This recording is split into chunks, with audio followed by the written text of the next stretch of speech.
Sveiki draugai, vėl gavome diržų. Žvejo diržai, tvirti, drūti, ilgi, tvarkingi, galima kaip dovanėlę padovanoti kažkam tai. Labai nebloga kaina, 11 pinigėlių. Pirma partija taip, kaip kamparas išgaravo, taip kad mes vėl jų turime. Ir šiandieną chebra momentas toks. Kokias žirklutės rinktis gyvų karpimui?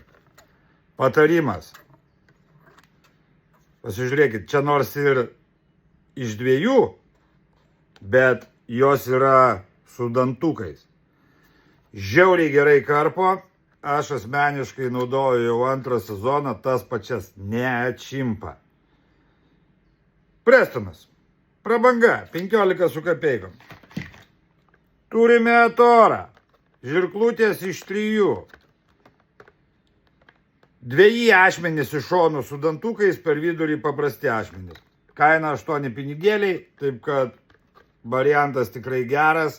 Sutaupysit pinigėlių, kaip sakant, ilgiau naudosite. Nes paprastos žirklės pakarpius zikelį dar nieko tokio, bet jeigu sliekus karpai, tai jos pakankamai greitai atšimpa. Taip kad naudokite tokias žirklės, tai tikrai ilgiau užteks ir sutaupysit kapeikų.